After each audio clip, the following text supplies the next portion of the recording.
weekend. Welcome to the show. Thanks so much for being with us. My name is Paul Harrell. As always, this is the Millstone Report.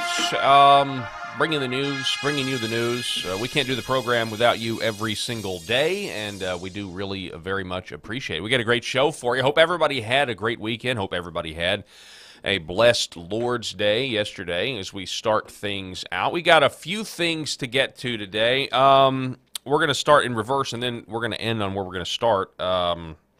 But we may not even get to all of this. But obese Americans upset that theme park rides now have weight limits posted. I don't even think that's a new thing. I mean, certainly you've got to be this tall to ride, but now, what does that say about the state of our nation's health, where we've got theme park rides posting, there's a 300-pound weight limit. What's interesting is I actually did a parody way back in the day, sort of on this very topic, and in a lot of ways it was prophetic. We'll tell you about that. We've got a Christian hero, another Christian hero, has decided to interrupt a satanic black mass. Okay, we'll tell you about that. This is in the state of Kansas. We mentioned this story, a couple of weeks ago, where there was the Satanic Temple or some adjacent organization that's satanic wanted to do a black mass outside of the Kansas Capitol. They wanted to do it inside. They were supposed to stay outside. They went inside anyway, and the Satanist got arrested because he punched a guy in the face twice who was trying to stop the satanic black mass. So we'll tell you about that. Also, Iran, Ukraine, Russia. Again, my question about all of this stuff. I know we have President Trump. According to some reports, upset with Putin, but also pushing back against Zelensky, who's trying to back out of the mineral deal. And then we have the Middle East situation with Israel and Iran, and some people reporting out there that Israel may strike Iran, which is just absolutely insane. My question still about this whole thing is, how do you normalize relations with Russia, as is the administration's stated goal, and also go to war with Iran, which is a Russian proxy? Certainly, to say the situation geopolitically is complicated is an understatement. Also, the consent of the governed, of the folks over in Europe, on full display, really the lack of that concept. Marie Le Pen, a populist in France, has now been sentenced to jail, and she is barred from running for office, basically disenfranchising millions of her supporters in France. And I think that the European despots are absolutely terrified. They're afraid. They're afraid of the money laundering depot being cut off, the United States not wanting to continue to fund Ukraine, wants the war to end. And the question has to be, and we're going to find out here later, Elon Musk exposing some crazy stuff with Social Security and illegal immigrants voting, how much of the money laundering to fight the Russians in Ukraine goes back to European leaders to rig elections in those countries. They're very, very scared. They're very, very worried that the people of Europe do not have, in many cases, not all, but in many cases, they don't actually have accurate representation, in my opinion. What else we got? Okay, yeah, Trump and Musk, the Tesla protest. This is where we're going to start today. Interestingly enough, a couple of weeks ago, Elon Musk goes on Joe Rogan's show. And when he's on Joe Rogan's show, he says that he's afraid for his life, or that people are going to kill him for actually exposing everything he knows. Like, if he were to expose it all, he said, they're going to kill me. These protests, many of them are astroturfed, at the Tesla, but you also have the NPC effect. The mainstream media still has the ability to brainwash a lot of people on the left. What I find interesting are Trump and Musk's trajectories. I think there's a real interesting similarity between Donald Trump and Elon Musk. Elon Musk used to be a fan, a darling of the left, very much like Trump, right? In Hollywood, pop culture celebrated Trump. Pop culture celebrated Musk. I don't know if you remember this, but Elon Musk was in Iron Man 2, a huge movie. Robert Downey Jr., I mean, he was somebody who was hip and somebody who you're going to promote. Now he's in the government uncovering massive conspiracies that are, in fact, not conspiracy theories, they are true. Elon Musk has discovered that, thanks to his Doge team, that illegal immigrants were being intentionally smuggled or intentionally let into the country, intentionally given Social Security, and intentionally registered to vote. And they have, according to their data, they did vote. Illegal immigrants did vote in the Biden administration. These illegals that came over were given everything they need to subvert the will of the American people. Elon Musk has uncovered treason, black and white treason, and every single one of the Biden administration officials or the deep state or the intel oligarchs that enabled this plan, that put this plan into motion, should be tried for treason, should be investigated, should be charged, and should be tried. Let's get to the Tesla protest, though. I've talked long enough. I'm going to go ahead and there's a little disclaimer here. We do have a little bit of a language. I'm just going to viewer discretion is advised because these leftists, you know, they've never met a four-letter word that they don't like. Maybe it offends my Southern sensibilities, but here we go.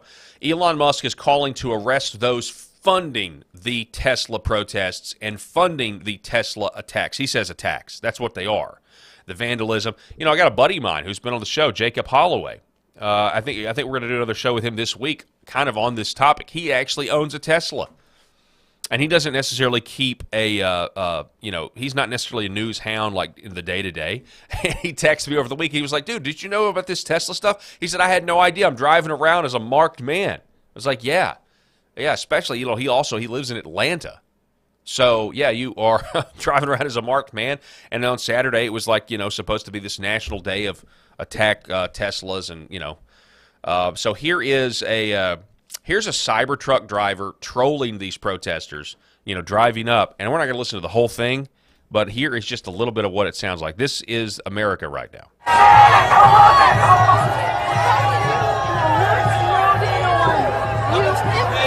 And again, viewer discretion is advised. You touch that shit again, I will break your fucking fingers. Okay, come on, bring it on. Bring it on. You're fucking Nazi. Fuck you, Nazi. Go fuck yourself. All right, so, yeah. F you, you're a Nazi. And, of course, this happened all over the country over the weekend, and it resulted in, according to this ABC News report, local affiliate here, there's a man that struck a Tesla counter-protester in Idaho. So in Idaho, a 70-year-old man was charged with aggravated assault after he allegedly struck a counter-protester with his vehicle.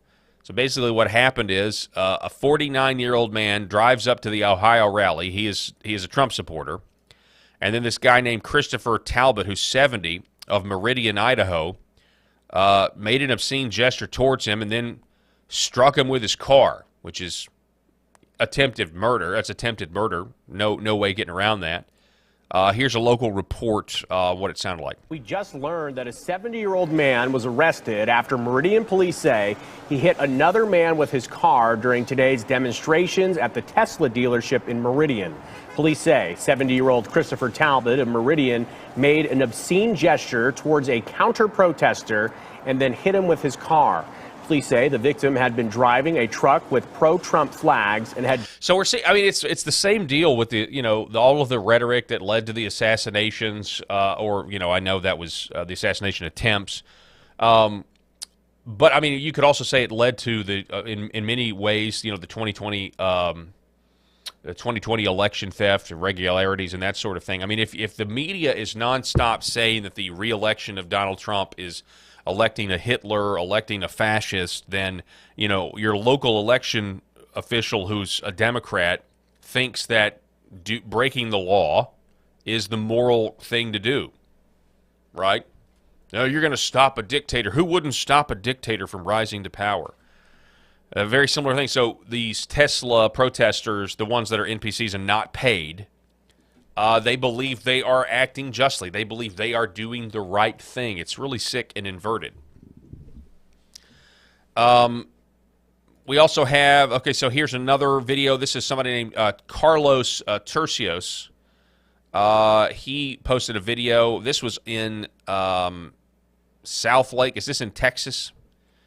Let's see here. So in South Lake, Texas, he posts far left-wing activist who protested the South Lake, Texas Tesla shop immediately left when its clock read 12 p.m. So this fact is leading some people to speculate that, you know, they were paid to be there until noon and left. Yeah, kiss my pal. Thank you very much. Go back to Mexico. I respect your point of view. I respect your point of view. Yeah, say across the border, Pedro. I respect your point of view. Yeah, we don't respect yours because yours is nothing. You really, I guess are they, I can't really tell. Are they leaving? Is that them leaving? Anyway, this is the allegation. But the bottom line is, even Musk himself knows that there are people funding these protesters to be there. And that's why he's now calling to arrest those, not just the protesters. He's calling to arrest those funding it. He says arresting the puppets and paid foot soldiers won't stop the violence. And that's what's going on here. Again, you got a guy that's been hit by a car from a crazed leftist. Okay. Here's another one. John Lefebvre, you know, this is somebody who's been confronted. They got caught. These people are, you know, they're going around. If you see a Tesla and they're vandalizing free it. service. You know, Free service. I How mean, about you pay for the repairs? Write a check. listen, You just bought a Tesla. I can wipe it off No, with a towel. no, It's not no. a key. It is a It was hate crime, it was sir. A crayon. It is a hate crime. Listen, Did you write a swastika on there? I'm sorry you're upset. Did you write a swastika? It didn't even work. Did Apparently you, it doesn't did you work. write a The crayons swastika don't on work. the? It's a key, sir. We see it on the video. It's not a key. Did you? Is it a I swastika? was probably putting my keys in my Is it a pocket. swastika? Have you looked at your car? Is it a Is there a key yes. mark? Is it It's a not- swastika? that's It's at the impossible. police right now. It's being fingerprinted. What do you mean it's being fingerprinted? Because they're trying to track you down. Thankfully, Facebook tracked you down. John Lefebvre writing, this is amazing. Deranged loser slowly realizes he's totally screwed for vandalizing a Tesla, meaning police are he's going to press charges for this type of stuff. You know, the left's Doge tantrum, I saw this morning in the Daily Signal by Victor Davis Hanson. It is very much a tantrum, but they are being, you know, essentially told who to hate. This is the reason I liked this, because he compares what's going on in the government to chemotherapy. And he says that Victor Davis Hanson, there's a lot of talk, commotion about Elon Musk, cuts to Donald Trump, rebranding the entire administrative state bureaucracy. It's very strange that it's almost the narrative from the left is almost as if the chemotherapy is the cure. Chemotherapy to cure this problem that we are running a multi-trillion-dollar deficit and we owe $37 trillion, but the efforts to stop that financial bleeding, the chemotherapy is worse than the cancer itself. Yeah, I think that's a good analogy. But so, sticking with Musk here, he goes and he's trying to get out the vote for this Wisconsin Supreme Court race, which is, I believe, tomorrow, and I don't think it's looking good. So if you're in Wisconsin, you need to call everybody you know and, you know, participate in your government and go elect, go elect the non-woke version, because they're going to gerrymander the non-woke candidates. They're going to gerrymander Wisconsin, and the House majority is already very, very slim, and so this is why Elon Musk is out there. Now, he said a few things that I thought were interesting. The Vigilant Fox, I think, has the best rundown. The biggest piece of news to come out of this rally in Wisconsin is clearly the Social Security numbers given to non-citizens as a systematic method of getting them on the voter rolls. Not only just getting on the Medicaid, not only getting them on, I mean, how many of them come in and file for disability, you know?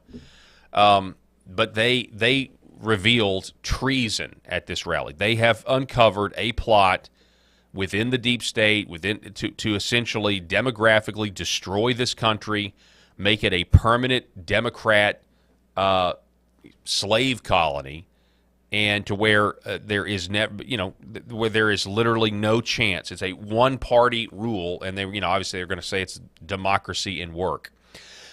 He comes out with a cheese head on. He says, this is him talking about Soros. Let's listen. The federal government, like shocking, really. It's insane. Yeah, it's really wild. Oh, this is the protester, the heckler here. Like, I mean, it was inevitable that at least a few Soros operatives would be in the audience. So he's blaming George Soros for this. Later, Vigilant Fox writes, Musk addressed the attacks on Tesla vehicles with an astute observation. Isn't it shocking how much violence and hatred is coming from the left? I mean, isn't it supposed to be the party that they claim to be the party of empathy, and yet they're burning Teslas and shooting up dealerships and calling for the death of the president and me? I'm like, guys, you know, this is insane. Like, they're gone psycho. I mean, it's really like, I totally understand if somebody doesn't want to buy a product. Yeah, it's up to you. It's a free country, you know, but you don't have to burn it down. Okay, but much. That's somebody else's car. People's God has been attacked. Government is that for a lot of people, and they see that as being attacked. So they need something to hate. Very much like in Orwell's 1984, you know, in the movie scenes where they have to just scream at the screen. Before we go any further, I want to tell you that this portion of the Millstone Report brought to you by Red Vive Health. Head on over to redvivehealth.org/Paul. Check out their great red light panels. I'll tell you more about them here in just a moment. So it goes on. Musk surprised the crowd. He hands out $1 million check to people who signed his petition against activist judges. In Musk's words, this was a move designed not to reward supporters, but to guarantee wall-to-wall media coverage he knew he'd never have to pay for. That's pretty ingenious. Then he shifted gears and turned to the question many Americans are asking: how are so many politicians worth tens of millions of dollars when their salary is only $200,000 a year? Here's a little 38-second clip. There's a lot of strangely wealthy members of Congress. Where I just can't, I'm trying to connect the dots of how did they become rich while earning, how'd they get 20 million if they're earning 200,000 a year? It sounds, nobody can explain that. So something's, yeah, we're going to try to figure it out. And if you figure it out, that's great, but we want arrests. We've got to have prosecutions. Then the night took another unexpected turn. Now, here it is. This is the news. Musk invites longtime friend and investor Antonio Gracias onto the stage. Gracias, who worked with Musk at both Tesla and SpaceX, has recently been helping dig into the Social Security system. And in it, they revealed a chart that stunned the room. A surge in Social Security numbers issued to non-citizens from 270,000 in 2021 to 2.1 million by 2024. We're going to listen to this clip because this is treason. Elon Musk has exposed treason, and something must be done about it. We have to have people arrested for this, not just the illegals that voted. Does it work? It'll be okay. I mean, Buzz Aldrin's still alive, and he went past the belts. It'll work. Is this working? Yeah, it's on now. Yeah. There you go.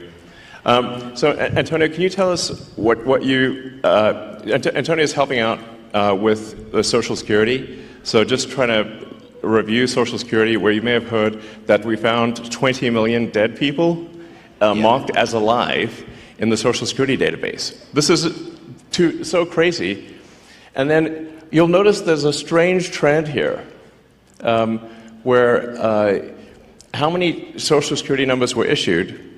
Do you want to? Yeah. So let me tell you what happened here. We started at the top of the system. You want to talk about a lot of it? We started at the top of the system, mapping the whole system of Social Security to understand where all the fraud was. And there's a lot of great people there that showed us really a lot of waste. And so that came up with a big list of stuff they're working on. You've heard some of that already. But this is what jumped out at us.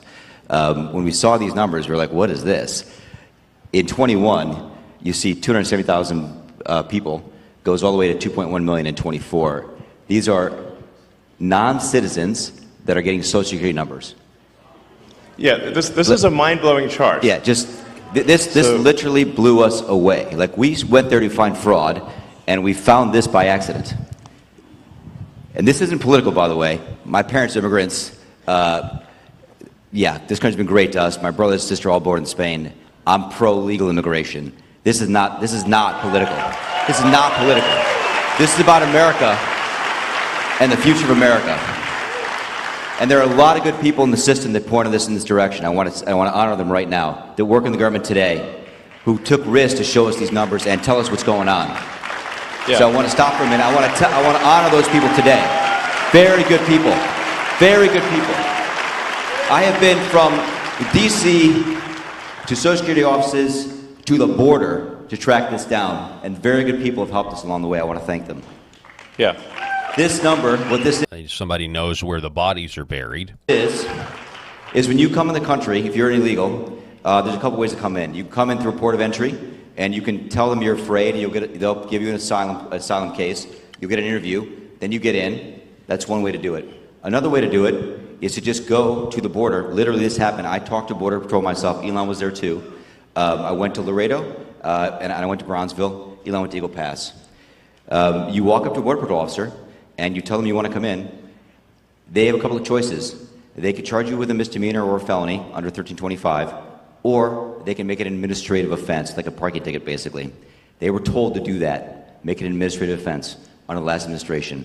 And then you go walk across the border. They do what's called a release from your own recognizance, and they give you an NTA, notice to appear, which to appear to judge.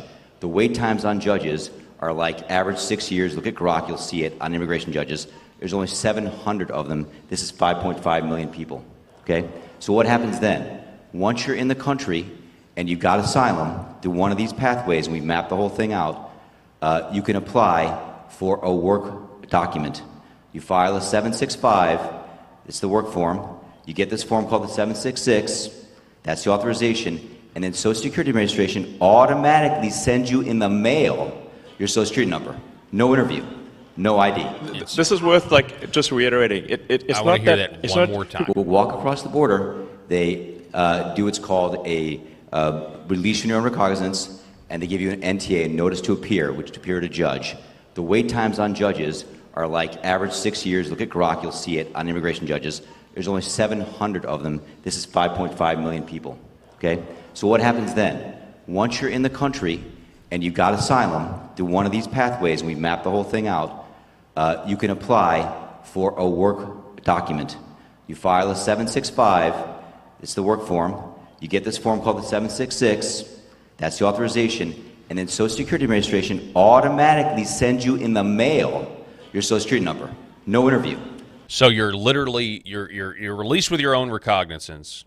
You're never going to see the immigration judge. Never going to happen. 700 judges, 5 million people in this Biden administration, invasion. Then you decide, okay, now that I've got the asylum or the temporary asylum, I'm going to apply to work. You apply to work, and then you don't just get a permit to say that you can work. You automatically get signed up for Social Security, and you're given a Social Security card. No ID. This is worth, like, just reiterating. It's not that. It's not. People sometimes think that under the Biden administration that he was simply asleep at the switch. He wasn't asleep. No. They weren't asleep at the switch. It was a massive, large-scale program to import as many illegals as possible, ultimately to change the entire voting map of the United States and disenfranchise the American people and make it a permanent, deep blue, one-party state from which there would be no escape. That is treason. This was, again, Biden's not just asleep at the wheel. It's not just lax border. No, this is an active plan to intentionally destroy the United States of America as we know it, to rob the people of this country of the consent of the governed that they give by totally allowing the third world barbarian hordes of people to come in here and vote for the ones who've allowed them to do it. It is absolutely one of the biggest that it's when we've all known this is going on. That's not the news. The fact that you've got somebody in the government that's gotten the government's own data and is showing it to you and saying yes, you're right, we have it. The conspiracy theorists were right once again, because not only did they register to vote, they voted. Look, if I hadn't seen this myself, I'm not sure I'd have believed it. I went through it myself and mapped it. And Elon is right. This is true. The defaults in the system from Social Security to all of the benefit programs have been set to max inclusion, max pay for these people, and minimum collection. That's what's happening. We found 1.3 million of them already on Medicaid, as an example. We've gone through, on every benefit program we went through, we found groups from this particular group of people, this 5.5 million people, in those benefit programs. And then what was really, really disturbing us was why. We're asking ourselves why. Right. And so we actually just took a sample and looked at voter registration records. And we found people here registered to vote. In this population, yes. And who did vote? And we found some by sampling that actually did vote. And we have referred them to prosecution at the Homeland Security Investigation Service. Yeah. Keep in mind, the verbiage he's using is, we did a sample, we did another sample, and we found some. These are just samples. It's not an exhaustive overview of the data. So it's totally a widespread. 1.3 million on Medicaid. We have a government that hates the American people. It's a system that literally loves the third world invader and hates the people who actually live here. That there's nothing, this is as clear as it can be. This is a huge story. We've all known it to be true, but it's the proof. These people have been referred to prosecution. I don't even care. I don't really care as much. I want justice to be done. I want the people who put the policy in place, I guess looking at you, Alejandro Mayorkas, I want those people to be charged and arrested. Because this is a conspiracy that has plenty of threads to pull at. It is a confirmed plot to destroy the country demographically so that you change the electorate. Now, and this is what's crazy here. I mean, if you go back and you listen to what people like the late Lou Dobbs were saying, or people like Limbaugh, the late Rush Limbaugh, I mean, he would talk about this for hours and hours, about how the Democrats need another permanent underclass. And so they benefit from the illegals because they need a permanent underclass. You even go back to when Bernie Sanders would sometimes tell the truth. And Bernie Sanders said, well, the open border is also a Koch brothers project because they want the cheap labor. So the uniparty here has been, basically you've got the right side of the uniparty that wants to turn this country, wants to destroy, regardless of what they say, the open border policy and the cheap labor is to destroy the middle class. And then they put out the bogus rhetoric. These are just jobs the American people won't do. That's nonsense. They don't want to pay a living wage. And so as essentially making this country into just a strip mall, a labor colony. And then you have the Democrat benefits because they're giving these people money, they're allowing these people in, and they're going to vote for the communists.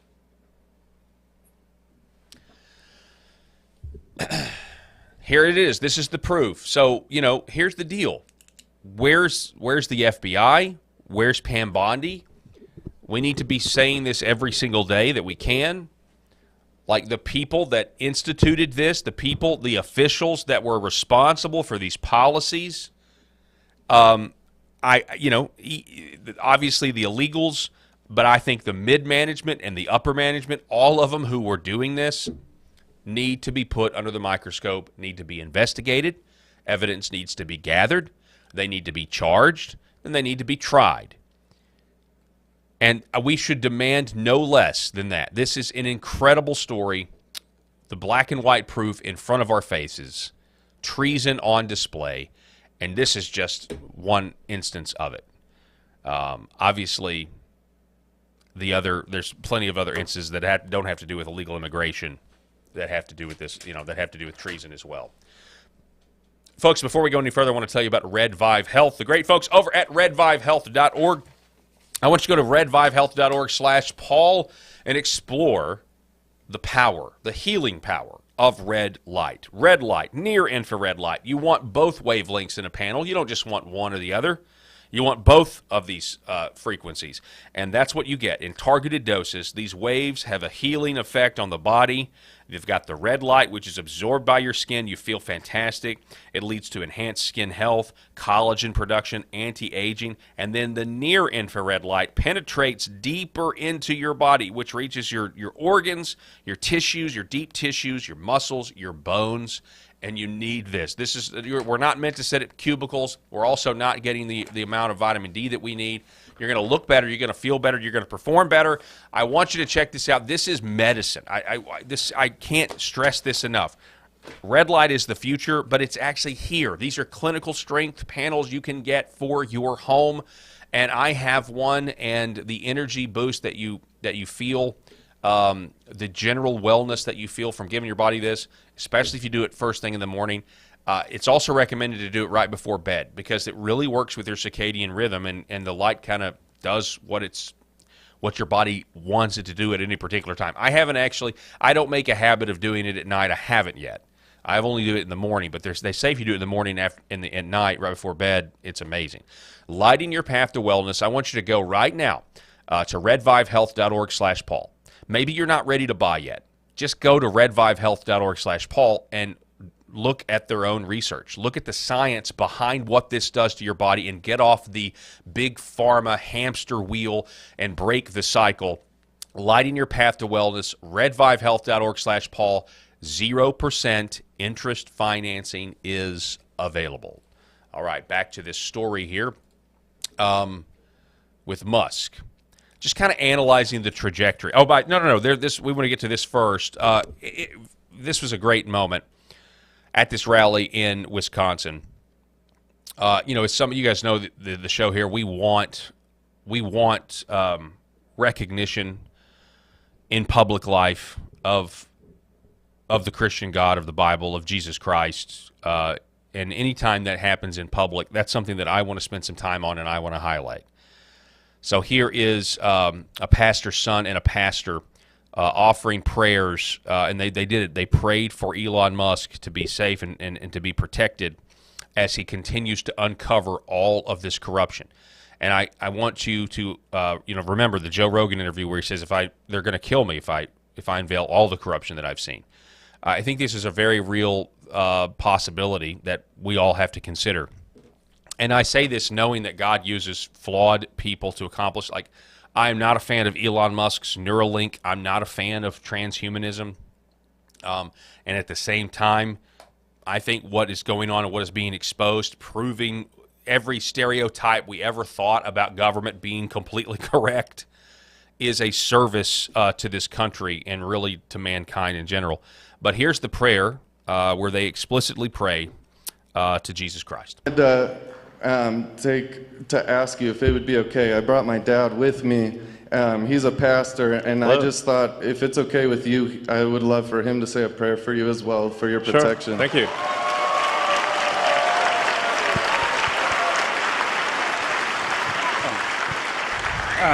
Elon, well, thank you so much for everything you've done for our country. We do love you very much. Thank you.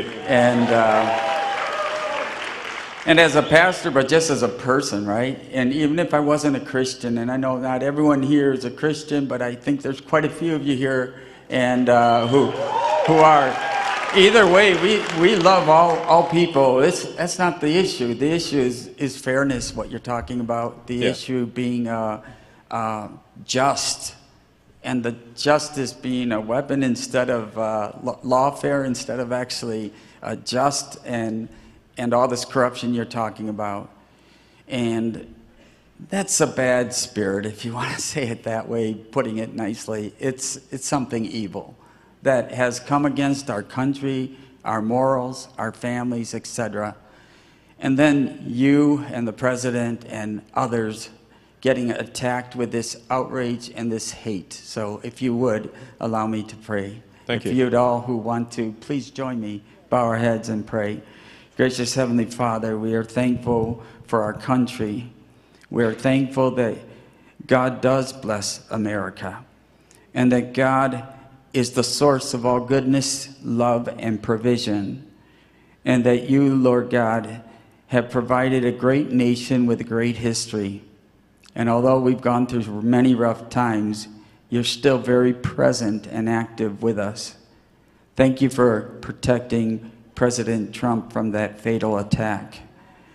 And we ask that you envelop and protect all of those who are fighting for justice, for freedom, for order, for dignity, and to reward people according to merit, and especially put your hedge of protection around Elon Musk, around his children, around his whole entire family, and all of his team members, that all would do good and just by our country, and freedom truly and justice would reign once again. We ask this in the name of the blessed Savior, Jesus Christ, who we remember during this time of year, who suffered and died for our sins. May you wash away all that is wrong with our country and start with us. We ask this in Jesus' name. Amen. And,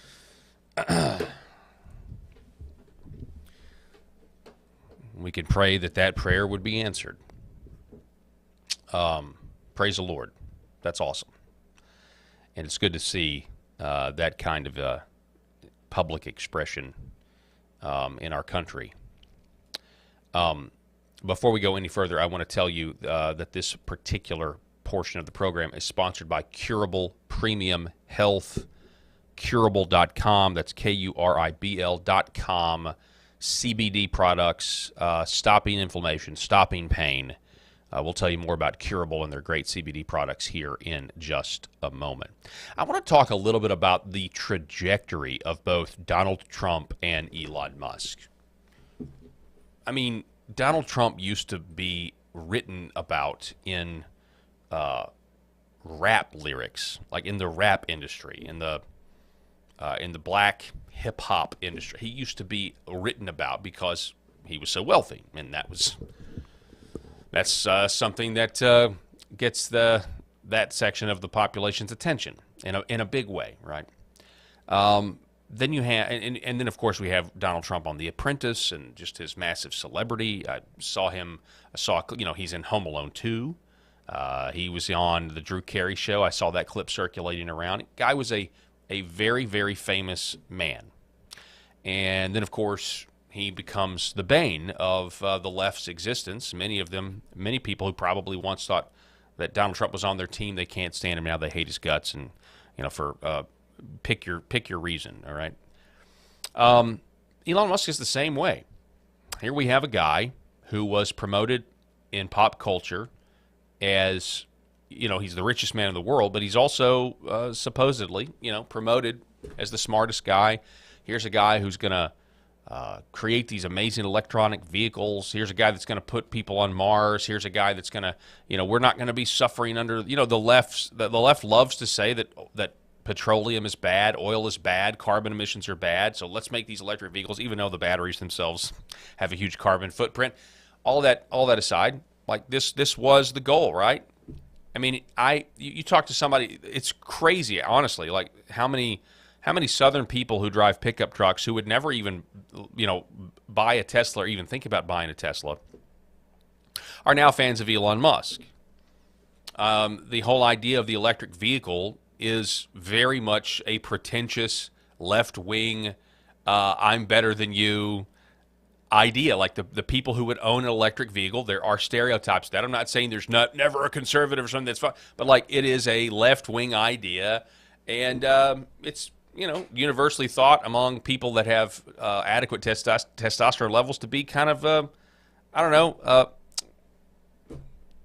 it's just not masculine, right? An electric vehicle, okay. And yet the tables have turned. Talk about movies. Elon Musk was, he was actually in Iron Man 2. Remember this? Okay.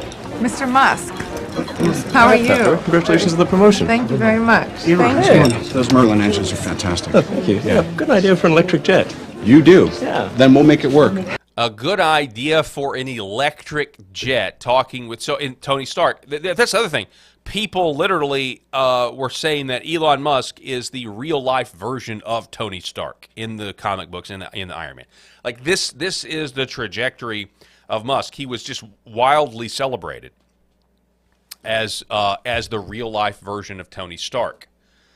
The Transportation Secretary Sean Duffy, I think is kind of tracking with what I'm thinking, considering what the left was thinking before the election and what the left is thinking now. Listen. And so I never thought the left could get more crazy than they actually have become, but before this last election, They all wanted us to drive an EV. They wanted to force us into an EV.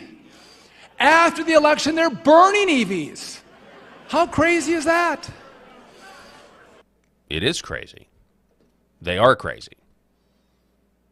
And again, how much of it is those funding these attacks on Teslas, and how much of it is actual NPCs that are, getting the latest download for who they need to hate next? Used to be Trump, now it's Elon Musk. Well, now it's both. Now it's Trump and Elon Musk. So, just fascinating, the trajectories, fascinating the, it does go to show you the pop culture, the media, the power, at least that they once had. They still do with a lot of people. But they will love who you tell them to love, and they will hate who you tell them to hate.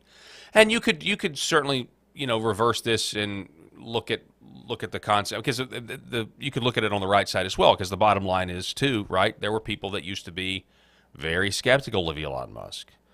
He's this leftist. He's this guy, this tech genius who's going to put a brain chip and all. And by the way, I think there's a difference, though, because there are still, people like to say that those who have voted for Trump are in a cult and he can do no wrong, but you actually don't see a lot of that. I mean, there are some people that are like that, but from what I can tell, there's a lot of independent thinkers that are like, yeah, I mean, obviously I voted for Trump.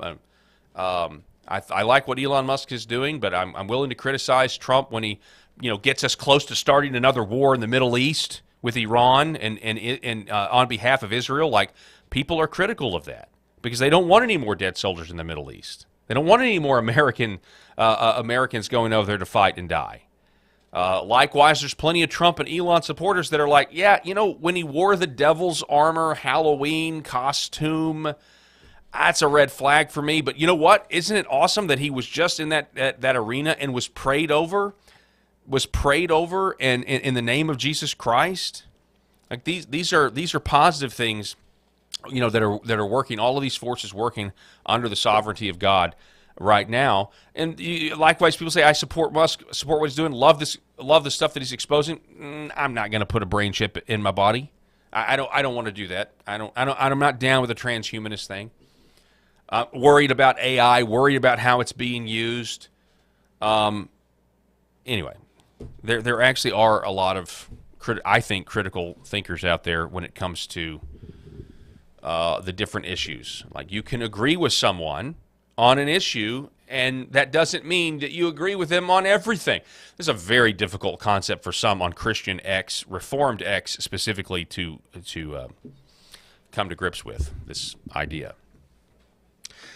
What else do we have? All right, so we're going to transitioning now to a little bit of what's going on in France. Huge news. Absolutely crazy that this is happening. But I think this also ties to the fact of populism. And we've got European despots who see populism on the rise in America. They have seen it on the rise in their own countries throughout Europe, and they're desperately trying to stop it. And I have this theory that as the funding for these, with the NGOs, as USAID funding is cut off and the agency now is going to be completely shuttered, as the Ukraine war potentially winds down, I think these European despots are getting very, very nervous that they're not going to have the kickback money to rig their own elections or pay off the media or do whatever they need to do to stay in power. They are very worried, in my opinion. That's just a theory that I have. So Jim Ferguson over in the United Kingdom is saying, breaking, democracy dies in France, globalists strike against Marie Le Pen. The globalists are panicking, and now they're playing their dirtiest card yet, lawfare. Marie Le Pen, front runner for France's 2027 election, has just been banned from office by a judge. No vote, no debate, just a gavel, silencing millions of French voices. 8 other elected MEPs from her party also barred. This is not justice. This is a coordinated assault to stop France from breaking free of the EU's grip. They fear Le Pen's popularity, they fear national sovereignty, and they fear a France that stands up to Brussels, Davos, and globalist technocrats. Make no mistake. And I believe they've sentenced her to prison as well. Now, this is all censored to 2 years. That's what I read. I don't have that with me. I don't know where the headline went, but I had it with me before the show. Europe is on the brink, he says. Are we days away from World War III? So I think these two are inextricably linked. I mean, these are linked stories because as the populists rise in Europe, the funding is drying up that is used to squash populism. So Jim Ferguson writes that across Europe, whispers have turned into warnings. Behind polished podiums and diplomatic language, one truth is becoming harder to ignore. NATO is inching toward direct war with Russia, and it could ignite in days. The UK Prime Minister Keir Starmer refuses to rule out unthinkable. British boots on the ground. Similar sentiments are echoing in France, Germany, Poland, and across the EU. I think the one holdout there is Meloni in Italy. I don't think she's down with this. She wants to prioritize her relationship with the United States, is what she said. If NATO troops are deployed, he writes, even under the guise of instructors or peacekeeping units, here's what could unfold. Russian airstrikes could target the initial deployments of NATO soldiers, including British, French, and Polish troops. They could be killed on Ukrainian soil. Russia could hit the supply hubs in Poland or Romania, which are already being used to funnel weapons, which would invoke Article 5. Cyber attacks and sabotage hit European civilian infrastructure. Blackouts, internet failures, rail disruptions, communication blackouts, civil unrest, and then, of course, the world markets would absolutely tank, not just in Europe, but also here in America. They wanted to do this in the interim after the election and before Donald Trump got sworn in. They want an absolute quagmire in Europe and in Ukraine.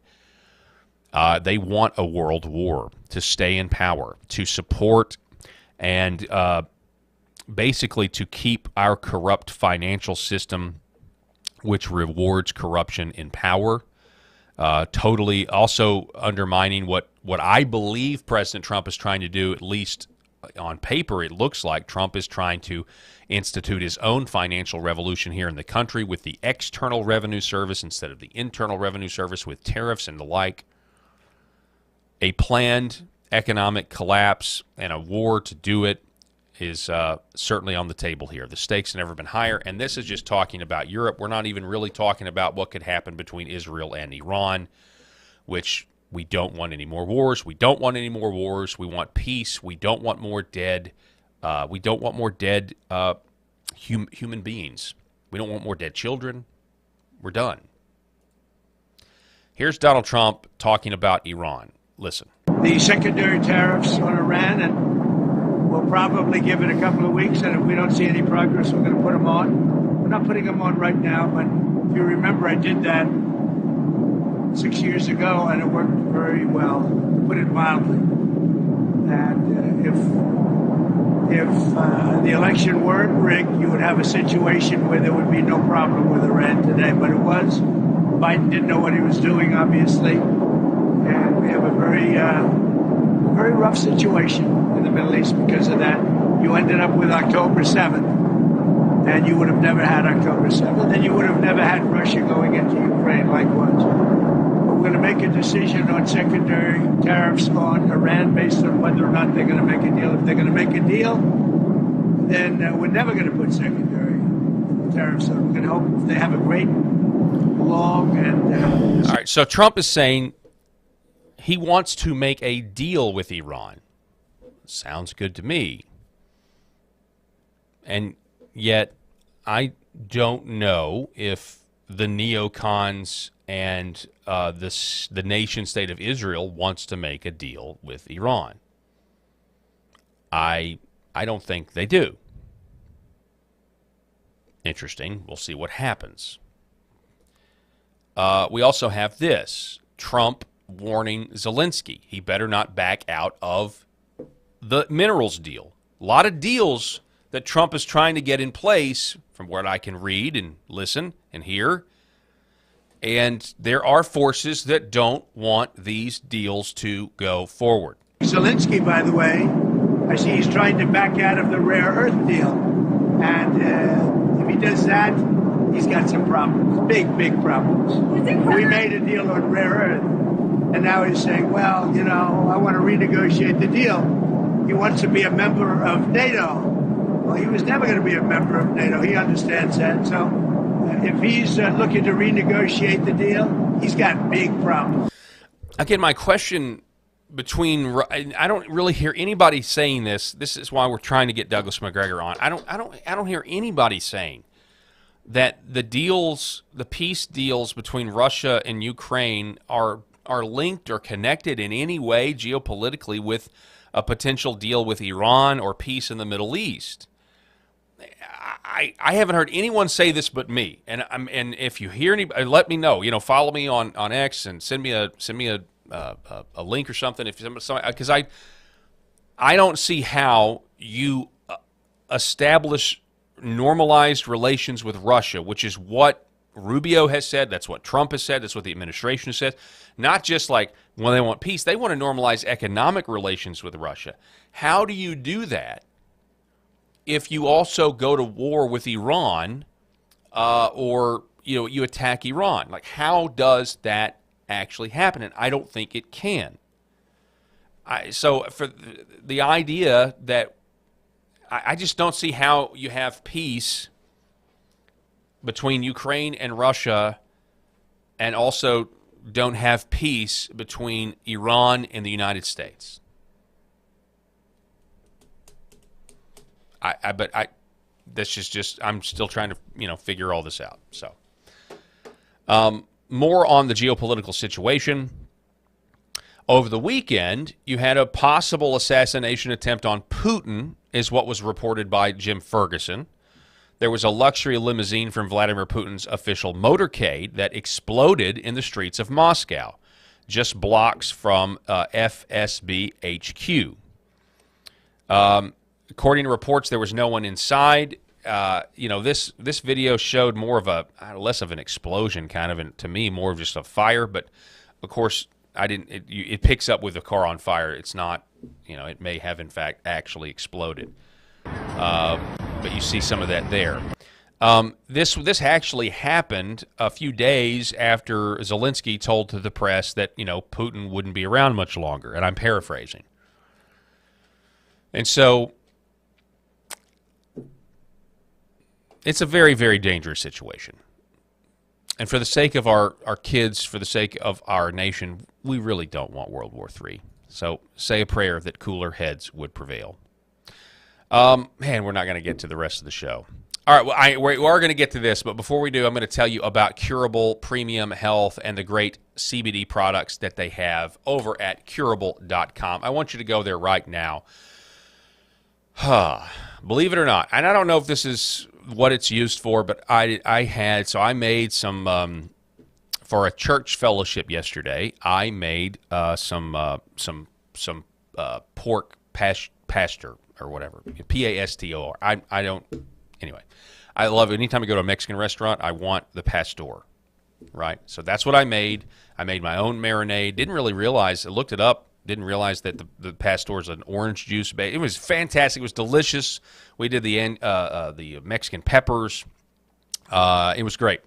But you know what it also did? It also kind of upset my stomach, especially when I had the leftovers later that evening. And my stomach was hurting last night before bed. But you know what I did? I didn't know what else to do. I'd had a Tums or two. I said, I wonder. So I just took the muscle cream that has CBD in it, and I rubbed it on my stomach.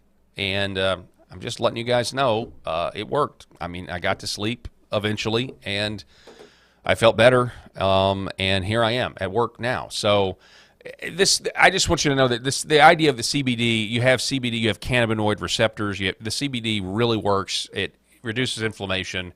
And I want you to give it a try. If you've ever thought about using CBD for any reason, for sleep, for muscle aches, for just general inflammation with their tinctures, go to curable.com and use promo code PAUL20 and save 20%. That's curable.com. Use promo code PAUL20 and save 20%.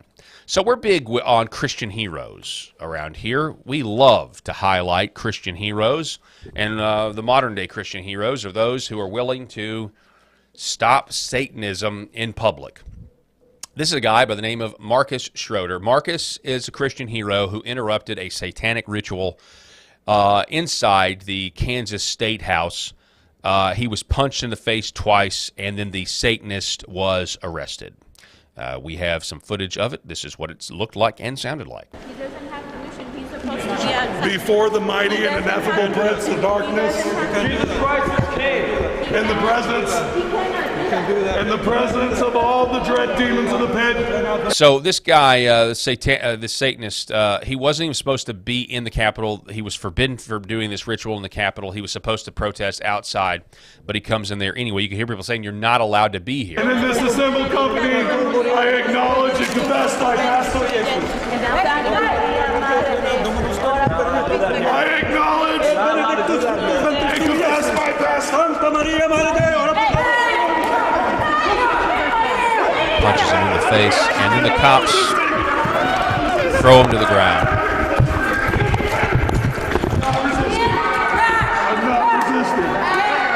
I'm not resisting. Well, you certainly were resisting when you punched the guy in the face. Here's another angle from LifeSite News.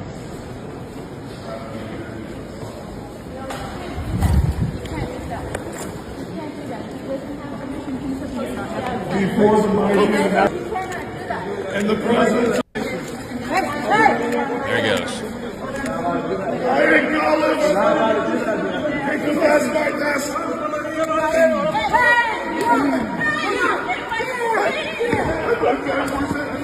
I'm not resisting. So the Satanist got arrested, and that is a good thing. Michael Cassidy, who ripped the head off of a Baphomet statue in an Iowa State house, they were doing their own versions of public Satanism. He says opposing Satanism should be the lowest of bars to cross for a Christian. Joshua 1:9 says, "Have I not commanded thee, be strong and of good courage, be not afraid, and neither be thou dismayed, for the Lord thy God is with thee, whithersoever thou goest." Ben Zeisloft says, many evangelicals wholly lost their minds when Michael Cassidy tore down the Satan statue display at the Iowa State Capitol. They rushed to defend religious liberty and claimed to want a neutral public square that is apparently broad enough to accept even Satan. But that was a year and a half ago, and the Overton window has since shifted quite a lot. Many of those same pearl-clutching evangelicals have remained silent and will remain silent about Warrior Marcus disrupting a black mass at the Kansas State Capitol. That should be a massive white pill. Christians in our nation are sick of the perversion and the degeneracy from abortion and sodomy to the Satanists using their religious liberty to worship demons in the public square. The evangelical leaders know they have no actual solutions to trash world beyond complaining about our national slide into damnation. They will continue to be overshadowed by Christian men who boldly confront wickedness.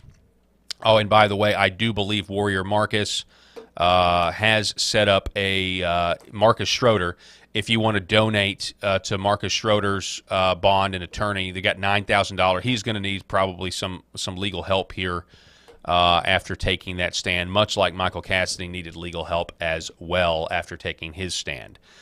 Incredible times right now to be alive.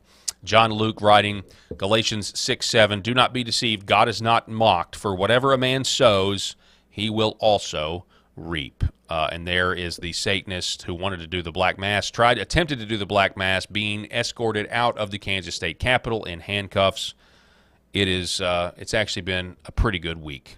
A pretty good weekend. That is all the time that we have for this edition of the Millstone Report. My name is Paul Harrell, and unless I'm providentially hindered, I'm going to be back here tomorrow delivering you the news. Have a great rest of your Monday, and we'll see you tomorrow. God bless.